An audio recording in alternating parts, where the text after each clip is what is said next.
যারা বদিউল আলম মজুমদার, আপনার এই সুপারিশমালা দেখে বা আপনাদের এই সুপারিশমালা দেখে ভবিষ্যতে কেউ এই প্রশ্ন করবে না তো যে বর্তমানে যারা ক্ষমতায় আছেন ছাত্ররা, তাদের কথা আপনারা বেশি শুনেছেন? যেমন দর্শকদের মধ্যে একটা অংশ বলছেন যে 21 বছর বয়স সীমা যে করা, মানে রাজনীতিতে আসার জন্য বা এমপি নির্বাচন করার জন্য, বা এই প্রস্তাব যে করা, এটাও আসলে একটা বিশেষ গ্রুপের পরামর্শেই এটা করা হচ্ছে কিনা? আমি এই প্রস্তাবটা কিন্তু আমাদের সুপারিশমালায় নেই, আপনি লক্ষ্য করবেন। এটা হলো সংবিধান সংশোধন কমিশন, আপনি তাদেরকে জিজ্ঞেস করতে হবে।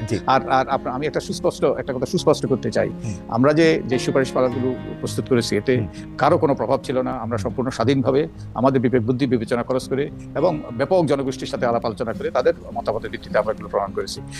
সরকারের কিংবা কারোই কোনো রকম প্রভাব ছিল না, আমি এটা সুস্পষ্টভাবে বলতে চাই। এবং আমি আরো বলতে চাই, আমি একজন বয়োজ্যেষ্ঠ মানুষ, আমি জীবনে বহু কিছু করেছি। আপনি যেই দেশে আছেন সেই দেশেও আমি শিক্ষকতা করেছি লম্বা সময়, আমি নেসাতে কাজ করেছি, আমি আরো বহু কিছু করেছি। কিন্তু এই কাজটা ছিল এই কমিশনের প্রধান হওয়া, এটা ছিল আমার জীবনের সবচেয়ে বড় অ্যাসাইনমেন্ট। এবং এই অ্যাসাইনমেন্টটা, কারণ এটা খুব কম লোকের জীবনে ভাগ্য জুটে যে একটা জাতির নির্বাচন ব্যবস্থাকে পরিচালিত করা, একটা গণতান্ত্রিক ব্যবস্থাকে কার্যকর করা, এটা আমি তো মনে করি, এবং আমার কমিশনের সদস্যরাও, এটা তাদের জন্য একটা অভূতপূর্ব সুযোগ জীবনে, একটা বিরাট। তো আমরা সেইভাবেই এগুলো প্রণয়ন করার চেষ্টা করেছি এবং আমাদের ভবিষ্যৎ বংশধরদের কথা চিন্তা করে, যারা আমাদের যারা আত্মত্যাগ করেছে, যারা চরম আত্মত্যাগ করেছে, তাদের রক্ত যেন বৃথা না যায়, সেই জন্যই আমরা করেছি। কারো স্বার্থ নয়, কারো জন্য বিশেষ বিবেচনা নয়। ডেফিনেটলি আমি আপনাকে মানে চিনি বা ফলো করি, সেটা প্রায় 30 বছর ধরে। আমি দেখেছি যে আপনারা কত ভাবে রাজনৈতিক দলগুলোকে, আজকের বিএনপি, গতকালের আওয়ামী লীগ, তাদেরকে কত ভাবে কত কিছু আপনারা সাজেশন দিতে চেয়েছেন, সুপারিশ করেছেন, এবং কোনো একটা কথা শোনানো কত কঠিন, এটা মানে এটা আমি আপনার সাথে একদম একমত। আমি আরেকটা সুপারিশের প্রসঙ্গে আসি, জনাব বদিউল আলম মজুমদার, যে দলের সদস্যদের চাঁদা ন্যূনতম 100 টাকা এবং কোনো ব্যক্তির কাছ থেকে অনুদান হিসাবে সর্বোচ্চ 50 লাখ টাকা নেওয়ার বিধান করা। এই যে সর্বোচ্চ 50 লাখ টাকা নেওয়ার বিধান করা বা সর্বনিম্ন 100 টাকা চাঁদার এটা বেঁধে দেওয়া, এইটা বিবেচনা করতে গিয়ে আপনাদের আসলে কি বিষয় আপনারা? আমাদের বিবেচনা হলো দলটা যাতে কারো যেন কুক্ষিগত না হয় এবং দলটাতে যেন আর্থিক স্বচ্ছতা নিশ্চিত হয়। এখন তো আমাদের রাজনীতির সবচেয়ে বড় সমস্যা হলো মনোনয়ন বাণিজ্য। কত টাকা, এটা অদৃশ্য ব্যয়, আমরা কেউ জানি না কত টাকা ব্যয় হয়, কত টাকার লেনদেন হয়। এবং এই জন্যই কিন্তু আমাদের সংসদ এবং ব্যবসায়ীদের করায়ত্ত, এই জন্যই আমাদের সংসদ সদস্যদের বিরুদ্ধে এত অভিযোগ। তো আমরা যে রাজনৈতিক দলগুলো গণতান্ত্রিক হইতে হবে, একই সাথে আর্থিকভাবে স্বচ্ছ হইতে হবে। তো এবং এটা 50 লাখ টাকা হইতে পারে, এটা 30 লাখ টাকা হইতে পারে, কিংবা আরো বেশি হইতে পারে।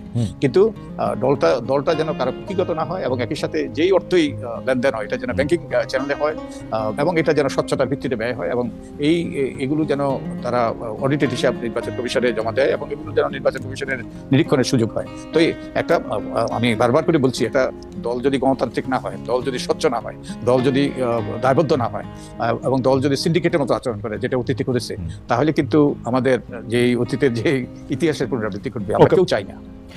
এইটা কি আপনি চান যে শুধু মানে নিরীক্ষা বিভাগে এটা নিরীক্ষা করতে পারুক, নাকি পাবলিক ডকুমেন্ট হিসেবে এটা থেকে যাক, যে আমি ওয়েবসাইটে দেখতে পাবো যে কে 50 লাখ টাকা চাঁদা বিএনপি বা জামাতকে বা আওয়ামী লীগকে দিল?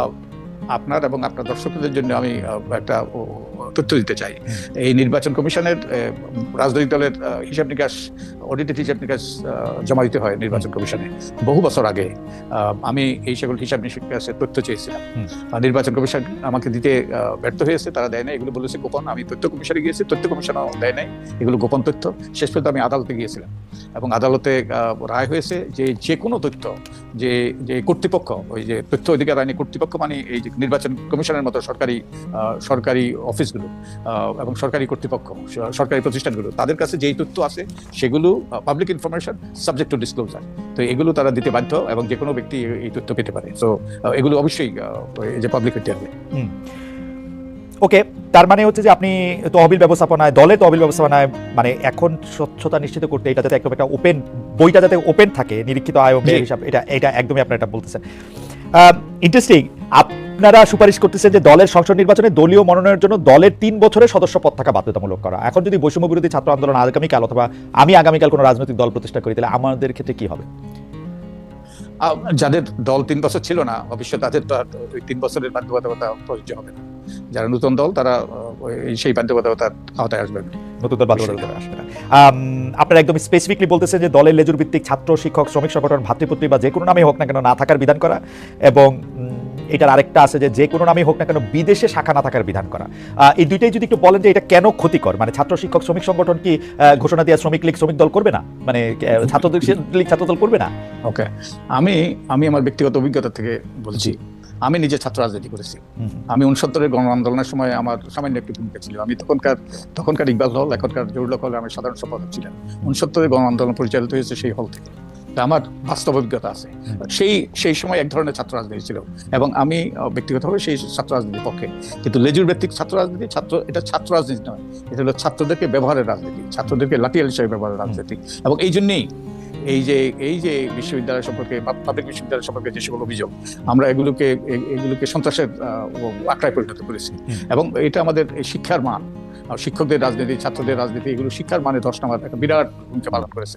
এই ধরেন আপনি যে দেশে আছেন সেই দেশের সেই সব এই যে টেকনোলজি কোম্পানি, এগুলো আমাদের প্রতিবেশী দেশের আইআইটিতে পড়া।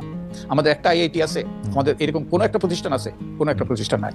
কারণ আমরা এই প্রতিষ্ঠানগুলোকে ধ্বংস করেছি আমাদের দলীয় স্বার্থে, ব্যক্তি স্বার্থে, এবং যার ফলে আমাদের সেই রকম শিক্ষা প্রতিষ্ঠান গড়ে উঠতে পারে না।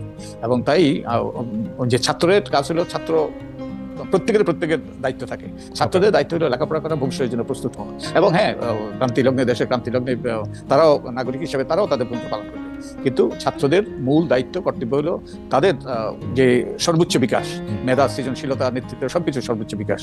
রাজনীতির দায়িত্ব হলো রাজনীতিবিদরা, তারা ছাত্রদের মধ্যে যদি কেউ রাজনীতি করতে চায় তারা রাজনৈতিক দলের অংশ হোক। কিন্তু লেজুর ভিত্তিক বিশ্ববিদ্যালয়গুলোকে সন্ত্রাসের আঁকড়ায় পরিণত করা, এবং বাই দি ওয়ে যেই সকল রাজনীতি হচ্ছে ছাত্র রাজনীতির নামে, সেগুলো কিন্তু দণ্ডবিধিতে দণ্ডযোগ্য অপরাধ। এবং এই আইন যদি প্রয়োগ করা হয়তো বহু লোক জেলে থাকতো। আর যেই নৈরাজ্যমূলক ব্যবস্থা বিশ্ববিদ্যালয়ে বিরাজ করছিল, এবং এটা তো কল্পনাও করা যায় না, আমাদের সময় আমরা কল্পনাও করতে পারিনি। আর এই যে আরেকটা কারণ, এই যে ছাত্রদের এই যে বিস্ফোরণ, ছাত্রদের যে এই যে দলে দলে নেমে আসা, ছাত্রদের কোনো প্রতিকারের জায়গা ছিল না। শিক্ষকদের রাজনীতি, শিক্ষকদের দলবাজি, এগুলো কিন্তু এই যে একটা বিষময় পরিস্থিতি সৃষ্টি করেছে। এটা কোনো মুক্তবুদ্ধির চিন্তা, আপনি তো বিশ্ববিদ্যালয়ে লেখাপড়া করেছি, পড়িয়েছি, যে মুক্তবুদ্ধির চিন্তা, এই যে স্বাধীনভাবে ভাবা, তার কোনো সুযোগ নেই। তাই আমাদের আপনি আরেকটা জিনিস দেখবেন, আমি আরেকটা কথা বলে শেষ করি। আমি অনেকগুলো জনমত জরিপ দেখেছি, প্রায় অধিকাংশ 90% বেশি মানুষ এই লেজুর ভিত্তির ছাত্র রাজনীতি তারা বন্ধ করার পক্ষে। আর বিদেশি শাখা, আমি একটু বিদেশি শাখা আসার আগে জনপ্রতিনিধি একটা প্রশ্ন করতে, যে ধরেন আপনাদের সুপারিশটা নেওয়া হলো, তো সুপারিশটা যদি নেওয়া হয় তাহলে ছাত্রলীগ তো বটেই, অলরেডি নিষিদ্ধ দল, তাহলে কি এই ফর্মুলায় ছাত্র দল এবং ছাত্র শিবিরও কি বাদ পড়ে, মানে লেজুর ভিত্তিক ছাত্র সংগঠন হিসাবে? তারা যদি লেজুর ভিত্তিক ছাত্র সংগঠন হিসাবে তারা আচরণ করতে চায়, তাহলে তারাও এর আওতায় আসবে। মানে এটা কে ডিফাইন করবে, মানে তারা লেজুর ভিত্তিক? কারণ ছাত্র দলের নির্বাচন কমিশন, মানে এইটার ক্ষেত্রে কি, মানে আমরা কেমনে বুঝবো, মানে যে ছাত্র দল তো বেগম জিয়ার নামেই স্লোগান দিবে বা দেয়, এটা দিলেই কি বাদ হয়ে যাবে না? মানে লেজুর ভিত্তিক কেমনে বোঝা যাবে? যেমন লেজুর যদি বলে আমরা লেজুর না, তাহলে কি হবে? লেজুর শুনেন, এই বিধানটা যে আরপিওতে অন্তর্ভুক্ত হয়েছে 2008-এ, রাইট, 2008-এ যখন অন্তর্ভুক্ত হয়, তখন কিন্তু রাজনৈতিক দলের সাথে মত বিনিময়ের ভিত্তিতে যে নির্বাচন কমিশনের একটা এই যে ছিল, যে সংস্কার প্রস্তাব ছিল, ওগুলোর ভিত্তিতে তারা রাজনৈতিক দলগুলোর সাথে আলাপ আলোচনা করে, মত বিনিময় করে তারা ঐক্যমতের ভিত্তিতে এগুলো ঢুকেছিল আরপিওতে। কিন্তু রাজনৈতিক দলগুলো দুর্ভাগ্যবশত মানে নাই। আই থিঙ্ক আমরা কি আমাদের বিশ্ববিদ্যালয় অঙ্গনগুলোকে যুদ্ধক্ষেত্রে পরিণত করতে চাই? আমার মনে হয় নির্বাচন কমিশন মানে তো নাই।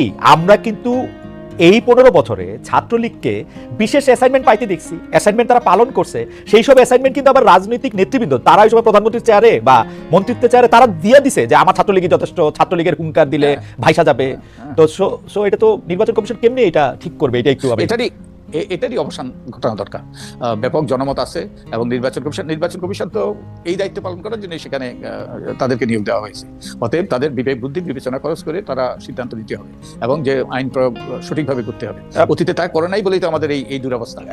মানে যদি মানে আমার বোঝার জন্য, যে কারণ আপনি তো শিক্ষক বটে আমাদের অনেকেরই, তো স্যার ধরেন বর্তমান পরিস্থিতিতে আপনি যদি নির্বাচন কমিশনের সিদ্ধান্ত আপনার উপর দেয়া বর্তাইতো, তাহলে কি এখন ছাত্রদল বা ছাত্র শিবির যা করতেছে সেইটা কি তারা তারা তারা তারা তারা এই যে এই শাস্তি পাওয়ার মতো কাজ করতেছে কিনা সেটা যদি আমরা একটু বলি, কারণ বিধানটা কি এটা স্পষ্ট না এখনো যে মানে তাদের কি আসলে নির্বাচনে অংশ নিতে দেওয়া হবে না না কি করা হবে? এখন অতীতে যা ঘটেছে এই বিধানটা তো কার্যকর ছিল না। ভবিষ্যতে এই বিধানটা যখন কার্যকর হবে তখন তারা কিরকম আচরণ করে তার উপর নির্ভর করে এটার প্রয়োগ হবে কি হবে না। তো আমাদেরকে তাদেরকে সুযোগ দিতে হবে যে তারা তাদের লেজুর ভিত্তির রাজনীতিতে যেন তারা নিজেদেরকে জড়িত না করে।